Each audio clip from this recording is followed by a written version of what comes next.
Belajar agama itu sanad gurunya harus bersambung ke Nabi SAW. Tidak benar, tidak ada ulama yang mengatakan seperti ini. Pak, tidak setiap orang yang punya sanad sampai Rasulullah bisa dijamin akidahnya dan cara ibadahnya. Banyak ulama-ulama hadis yang sanadnya jelas ke Rasulullah, tapi ternyata pemikirannya sesat. Imam Bukhari dalam sahihnya mengeluarkan perawi hadis yang bernama Imran bin Hattan. Ya. Dia punya sanad sampai Rasulullah sallallahu alaihi wasallam.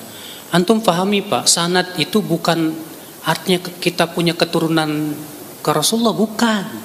Sanad itu artinya kita punya rantai perawi sampai ke Rasulullah. Rasulullah itu sanad namanya. Paham tidak? Iya, itu sanad namanya. Jadi kalau Imam Bukhari nggak punya sanad karena bukan keturunan Rasul, ajib. Ini istilah dari mana sanad seperti itu? Sanad itu seluruh ulama hadis mengatakan yaitu perantai perawi yang menyampaikan kepada siapa? Rasulullah Sallallahu Alaihi Wasallam. Iya. Nah ya akal Islam, Imran bin Hattan banyak dia perawi hadis, punya sanad ke Rasulullah, tapi pemikirannya Khawarij. Bahkan dia pentolan Khawarij. Imran bin Hattan itu. Dia tadinya Ahlussunnah, Pak. Gara-gara nikah, gara-gara jatuh cinta sama wanita Khawarij itu antik banget. Akhirnya dia nikahi, tapi wanita itu memberikan syarat, kamu harus pindah ke Khawarij. Mau? Akhirnya dia jadi pentolan Khawarij gara-gara istrinya. Makanya antum kalau nikah jangan cuma sebatas lihat cantik, Mas. Itu ini aja lah, apa namanya. Lihat, Pak. Aban bin Taglib. Apa kata Imam Zahabi? Aban bin Taglib Syi'iyun ghalin. Aban bin Taglib ini seorang perawi hadis, Pak. Tapi dia Syiah. Apa kata beliau? Tapi dia jujur, Syiah yang jujur nih. Falana riwayatu, buat kita riwayatnya, buat dia bid'ahnya. Tuh lihat. Berarti orang yang punya sanad dapat jaminan lurus nggak, Pak, pemahamannya? Enggak, Pak. Makanya sebagian orang yang meledek kita katanya kamu itu nuntut ilmu nggak punya sanad. Ya. Ilmu itu harus mangkul, kalau nggak mangkul kepacul. Maksudnya mangkul apa? Kata mereka harus ada sanadnya ke Rasulullah SAW. Ya, akhi, di zaman sekarang sanad itu tidak penting. Kenapa? Karena di zaman sekarang sanad itu bukan untuk diperiksa, tapi sebatas melestarikan saja. Pemeriksaan sanad hadis itu berhenti di abad ke-5 Hijriah. Karena para ulama sudah mencatat hadis dalam kitab-kitab mereka. Jadi kita memeriksa sanad hanya dari kitab ulama itu saja. Misalnya hadisnya diriwayatkan siapa? Al-Hakim. Baik. Kita periksa dari Al-Hakim ke Rasulullah. Hadisnya diriwayatkan Tirmidzi. Baik. Dalam di mana? Di sunannya. Kita periksa dari Imam Tirmidzi ke. Adapun sanad kita ke Imam Tirmidzi nggak perlu diperiksa, Pak. Nggak perlu diperiksa. Kedersan. Kalau di zaman sekarang harus diperiksa juga, panjang banget ini sanad. Yang kedua, siapa yang sikonya kayak para ulama dulu? Soalnya, ya. Maka dari itulah ya akal Islam di zaman sekarang sanad itu hanya untuk apa? Melestarikan saja. Man ana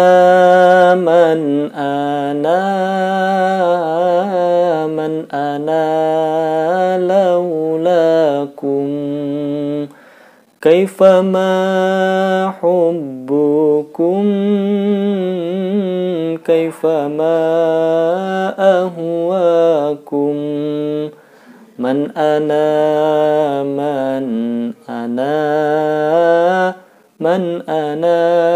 laulakum. Assalamualaikum warahmatullahi wabarakatuh. Apa kabar sahabat-sahabatku dimanapun berada? Semoga kita semua senantiasa diberikan nikmat iman, Islam, serta nikmat sehat walafiat. Sahabat, ada salah satu ustadz tetangga sebelah yang mengatakan bahwa sanad itu tidaklah penting. Dalam video yang dia sampaikan, orang yang memiliki sanad kepada Rasulullah Sallallahu Alaihi Wasallam itu belum tentu manhajnya, ibadahnya, akidahnya benar. Kalau kita pikir secara logika, orang yang memiliki sanad saja masih diragukan, belum tentu benar, apalagi orang yang tidak memiliki sanad. Apalah artinya sahabat-sahabat kita yang dulu mesantren bertahun-tahun, bahkan banyak juga sahabat-sahabat kita yang merantau ke luar negeri, belajar ilmu agama ke Timur Tengah. Ada yang belajar di Yaman, ada yang belajar di Irak, ada yang belajar di Mesir, di Maroko, di Sudan, di Turki, di Tunisia, di Jordan, di Saudi Arabia, atau di negara-negara lainnya. Saya tidak bisa menyebutkan satu persatu. Dengan tujuan mereka ingin belajar ilmu agama secara talaqi, bertemu langsung. Jadi proses transfer ilmu antara guru ke murid ini secara langsung. Bukan kita dengar katanya. Tentunya yang dipelajari secara talaqi ini mencakup semua ilmu, terkhusus ilmu-ilmu agama, ilmu fikih, akidah, usul fikih, tafsir, terus hadis, apalagi tirakat atau tarekat. Yang ini harus memiliki guru. Karena ada satu pepatah Arab yang mengatakan orang tidak memiliki guru, maka gurunya itu adalah syaitan. Man laisa lahu syekh fa syaikhuhu asyaitan. Jadi sekali lagi, pernyataan tentang sanad itu tidak penting, ini tentu menyalahi aturan ya. Bertentangan, sangat-sangat bertentangan. Karena ada salah satu ulama besar, Syekh Abdullah ibn Mubarak, beliau mengatakan, al-isnadu minad-din, walaulal isnad laqala man syaa ma syaa. Sanad itu adalah sebagian dari agama. Kalau orang tidak memiliki sanad dalam beragama, laqala man syaa ma syaa, maka dia akan ngomong sekarpe dewek. Dia akan berbicara semaunya sendiri, sesuai dengan hawa nafsunya, tidak tahu ini sumbernya dari mana, apakah benar atau tidak, ya, apakah hak atau batil, apakah sahih atau maudhu, dia tidak tahu. Dia memahami sesuai dengan apa yang dia pahami, bukan bertanya kepada ahlinya. Ini yang berbahaya. Banyak sekali sekarang kejadian-kejadian yang aneh, ya. Artinya orang yang belajar tanpa guru, misal kita sebut saja dia yang belajar di internet, belajar di YouTube, tanpa tahu yang kita baca, yang kita dengarkan ini siapa, belajarnya dulu dari mana, kitab-kitab yang dipelajarinya itu kitab apa saja, fikihnya bermadhab apa, akidahnya apa, tarekatnya apa, tanpa kita ketahui, langsung comot-comot saja. Ini banyak sekali orang-orang yang tersesat tanda kutip. Ada sahabat saya tidak menyebut nama, tidak menyebut orangnya bagaimana, keluarganya saya tidak menyebut. Intinya dia gara-gara belajar di internet, akhirnya dikit-dikit membid'ahkan, dikit-dikit mengkafirkan, dikit-dikit mensyirikan. Aduh. Ada lagi gara-gara dia belajar di internet, dia terbawa arus, kemudian hijrah, tanda kutip, dia berangkat ke Syria. Ternyata awalnya dia ke Syria itu diiming-imingi akan belajar ilmu agama, belajar secara langsung di sana, karena di sana itu adalah tempat peradaban Islam yang paling kental, yang paling tinggi. Ternyata pas nyampe Syria, disuruh apa? Disuruh megang bom. Disuruh megang senjata. Ada lagi yang unik, orang yang belajar tanpa guru, tanpa sanad, tiba-tiba dia menjauh dari keluarganya. Tiba-tiba dia tidak mengakui saudaranya, mengakui emaknya tidak diakui. Bahkan kakeknya sendiri tidak diakui, tidak dianggap sebagai kakek. Dengan alasan sang kakek ini sering melakukan tahlilan, sering melakukan maulid Nabi. Nah, saya rasa hal-hal seperti ini kita sering temukan di dunia nyata dan juga di dunia maya, bahwa orang-orang yang belajar tanpa guru, tanpa tahu detail gurunya ini dulu belajarnya dari mana, kitab yang dia baca itu apa, sumber yang sering sekali diambil itu apa, ini sangat berbahaya. Jadi sekali lagi saya katakan bahwa orang yang belajar tanpa sanad, tanpa guru, jelas ini tidak masuk, tidak nyambung.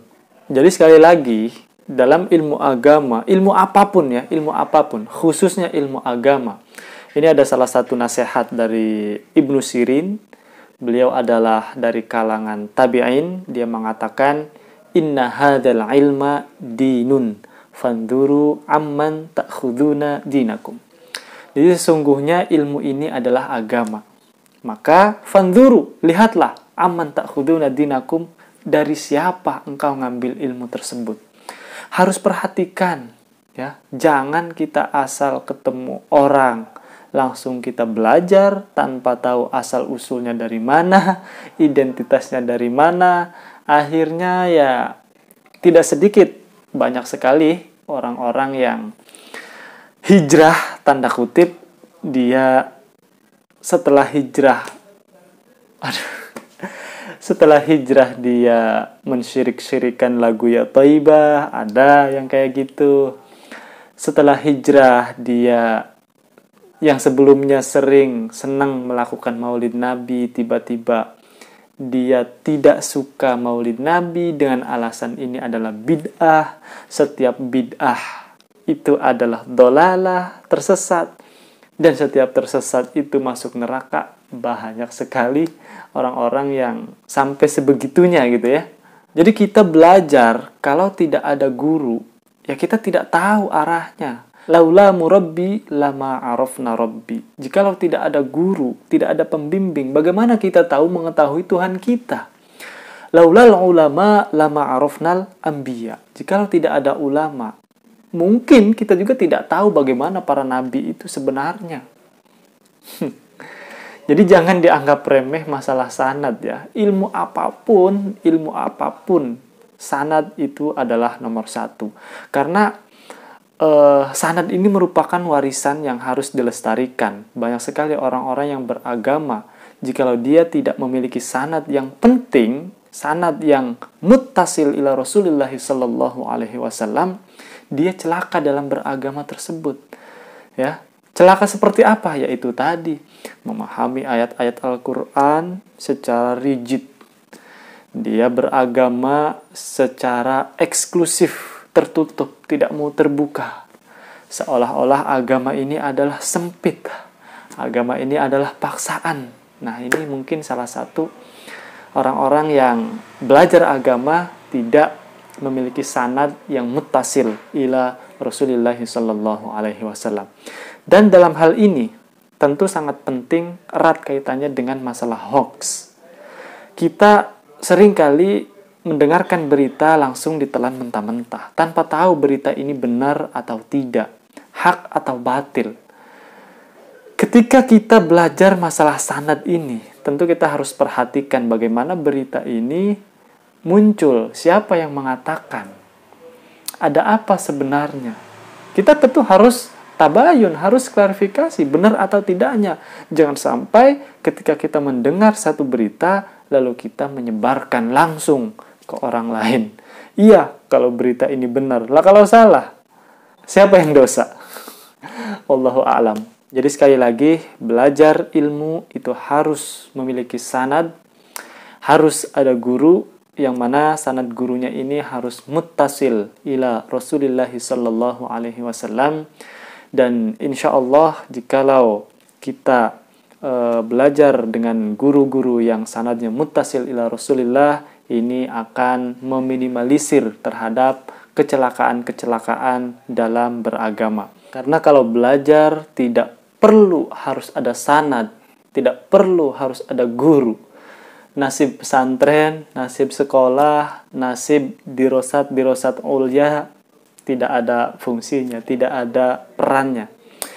Sekali lagi, video yang mengatakan bahwa sanad itu tidak penting, ini kita abaikan saja. Yang penting tugas kita adalah merawat sanad yang nyambung kepada Rasulullah Sallallahu Alaihi Wasallam ini harus dilestarikan dan harus kita sebarkan. Jangan sampai ada pemahaman-pemahaman aneh yang menyusup terhadap ajaran-ajaran kita, karena sesungguhnya hoax atau berita bohong dan ajaran-ajaran yang tidak bersandar kepada Rasulullah Sallallahu Alaihi Wasallam itu adalah datangnya dari syaitan. Man laisa lahu syekh fa syaikhuhu syaitan. Semoga bermanfaat. Syukron. Assalamualaikum warahmatullahi wabarakatuh.